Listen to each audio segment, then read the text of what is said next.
it's him. It's TIM once again at the American Film Market for First Comics News. I'm here. I'm going to be talking with Linda and Michael with Indie Rights, the wonderful film distribution company.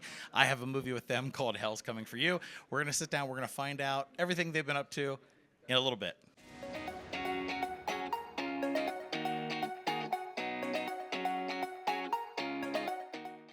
It's me, it's him, it's TIM here at the American Film Market. I can't believe it. And I'm with one of my favorite people in the whole world. They are distributors. They put movies out into the world. I am here with Michael and Linda Nelson from Indie Rights. It's so good for you to sit down and talk with me. Thank you for having us. So what are your official titles? Because I was trying to think, what should I say? Owners, founders, distributors. What are your titles? We're founders. We both founded the company, but Linda works as CEOs. I'm the CEO, so it's Linda Nelson, CEO. Michael Madison is COO, but we are co-founders. Fantastic. How has the market been working out with you this year? I know it's the first time in Las Vegas, right? Well, I'll let us both kind of give our opinion about it. I think we've done a decent amount of business, so we are happy about that. There are pros and cons to being here. I prefer Los Angeles as the center of the film industry for the whole world. So to me, Las Vegas doesn't represent that. But so for that reason, I like Los Angeles better. But business has been good, and I like the idea that all of the distributors are together in one building. I think that's a positive thing because all of the companies benefit from that. In the past, some of the larger companies would be out of the main hotel, and so a lot of the buyers didn't come in and see or get exposed to all of the some of the smaller companies. So we have great films, so we want all the buyers to see our films. It looks like, I mean, you always have a wonderful slate, but how many features do you have that you're representing this year? 100, let's see, 1,200? At the market? A few hundred. I don't know. I don't know the total. I don't know. Okay, we have new to the market right now. We have about 100 films. That's about that covers for 23 and 24 acquisitions. And I think one of the negatives of this market is that it's very expensive. And also there have been real issues with the elevators, because it's spread over 9 floors. So I think that's made it difficult for buyers. The positive is everybody's in one place. The negatives, it's been a lot more expensive than we thought it was going to be. And the elevator situation is still, and the stairs are not like Lowe's. Lowe's was a great place. So, but besides that, it's been great to be in one place and we see everybody, and most of the time everybody stays in this building. We haven't left this building in a week, so.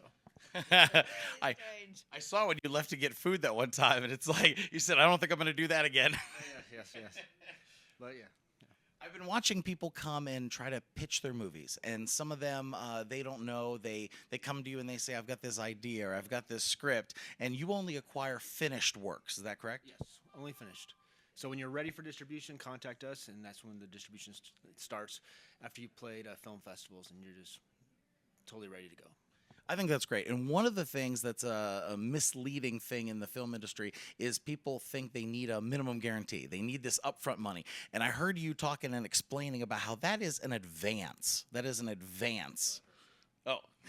I just think that's a good thing to let them know so that people aren't walking around trying to get what they think is a big win up front. It's actually a loan, okay? So when somebody hands you an MG, they're actually lending you money, and you are going to be required to pay that back, plus interest. If you check the contract, you'll see that they'll charge you interest on that money until they recoup it. And also part of the problem is that most distributors, and us included, when they go to the market, we're bringing new films because buyers don't want to see films that are more than a year or two old. They want new films. So the first market they go to, they're going to try and sell what they can. But the next market that you go to, there's new films to be sold. So you haven't got much time to recoup that MG. And then if there are expenses on top of that, which a lot of people charge expenses for taking you to the market and for marketing, then it makes it difficult for you to earn more than what you've been given as the MG up front. It's just a wild guess because, first of all, we don't know what kind of marketing effort a filmmaker is going to put forth, right?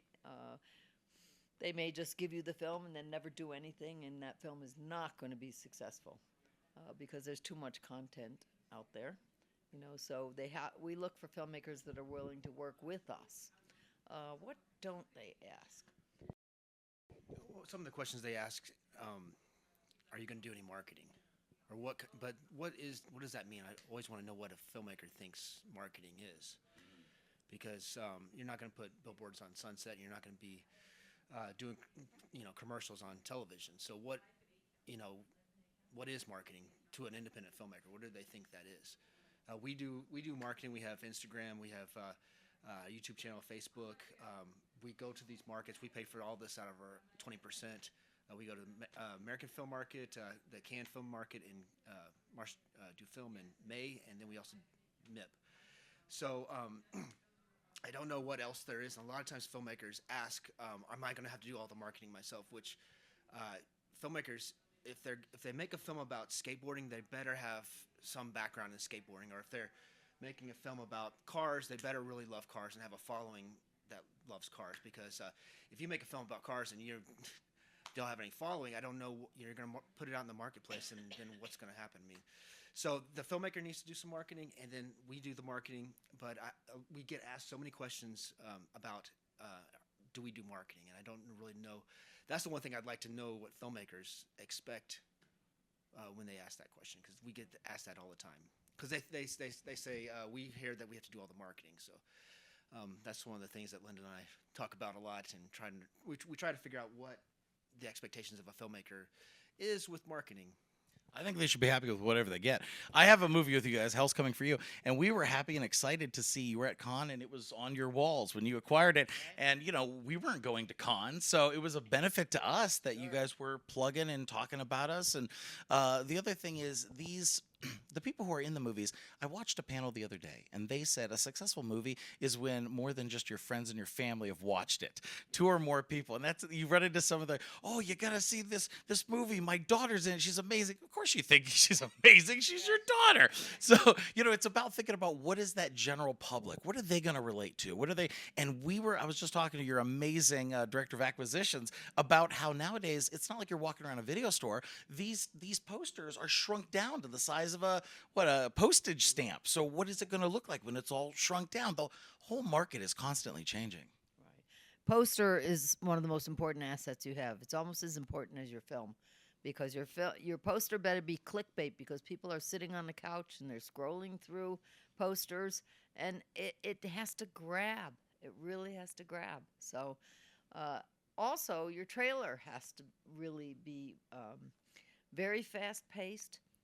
And you don't want any slow moments in your trailer. You want it to be very fast clips and under 2 minutes.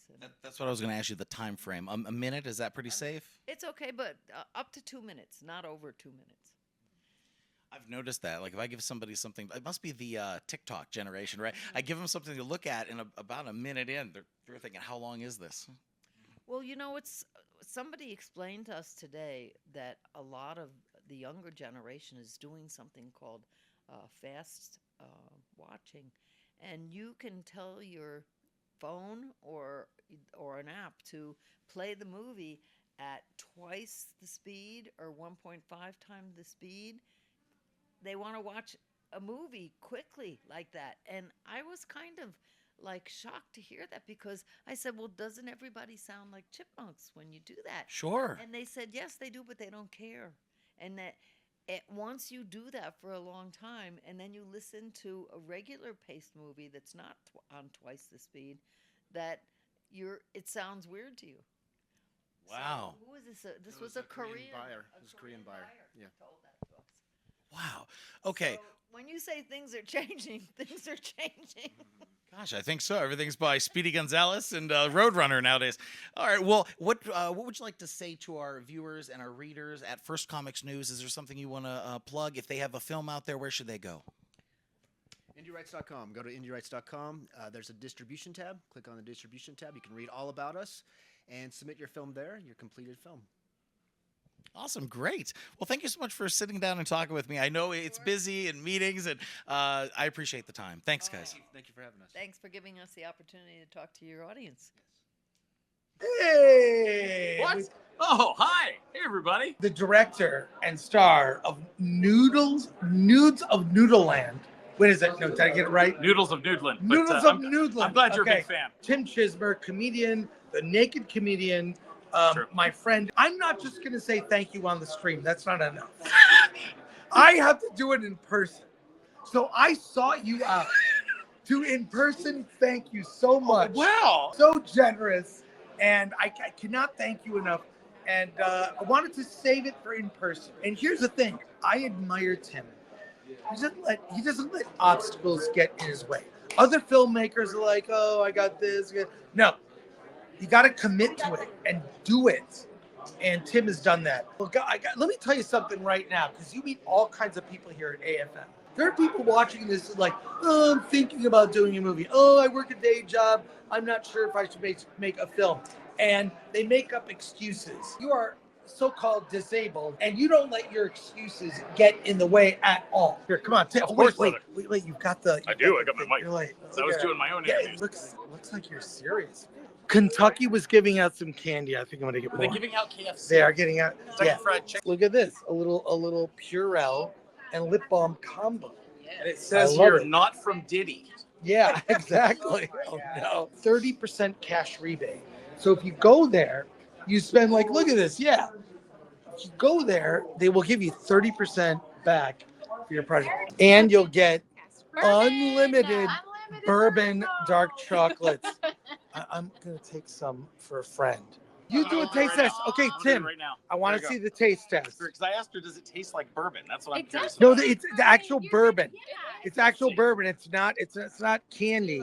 It's bourbon. This is what's going to happen. Oh, oh. Take it like a shot, the whole thing. Do All it. at once. Pop it. There you go. Oh, wow. Oh, wow. That's like a Yeah. shot. Yay, pull it. Hey, And thank you. Barbados. Thank you. I told you. I want to thank you in person. I want to thank you in person.